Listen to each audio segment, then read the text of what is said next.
Le 14 octobre prochain, ce sera un moment très important. Vous allez choisir de nouveaux projets, de nouvelles majorités dans nos villes, dans nos communes.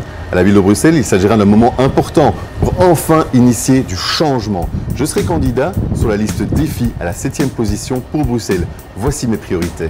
Il faut absolument favoriser l'immersion linguistique, mais également développer un vrai projet pédagogique qui encourage tout ce qui est artistique, tout ce qui est sportif. Enfin, il faut réinvestir massivement dans les filières techniques et professionnelles. Le plus bel exemple, l'école des arts et métiers. Elle doit redevenir un pôle d'excellence où les jeunes qui sortent trouvent du travail parce qu'on les a formés avec des outils adaptés en lien avec le monde des entreprises.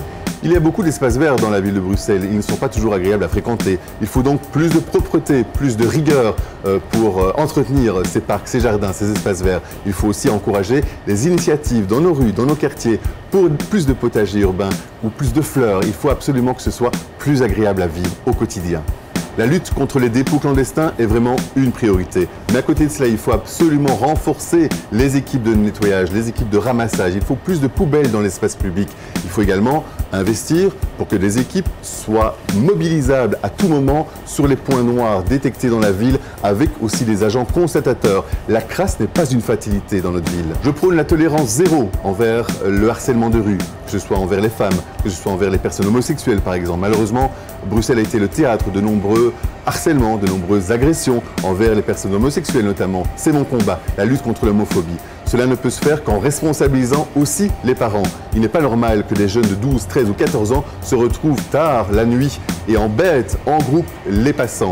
On doit avoir absolument des rues plus sûres, où on se sent à l'aise, dans sa différence, dans sa diversité. C'est vraiment un accent que je souhaite mettre en priorité. Il faut absolument mettre en place un nouveau modèle de démocratie locale, où on puisse gérer les projets, non pas dans un grand bureau à l'hôtel de ville, mais co-construit avec les habitants. Je propose qu'il y ait des conseils de quartier qui puissent être responsabilisés avec des budgets pour décider ce qu'on fait dans leur rue, dans leur quartier, au niveau du mobilier urbain, du commerce, de la propreté. C'est vraiment essentiel de retrouver la confiance et du lien entre les habitants et ceux qui ont été élus.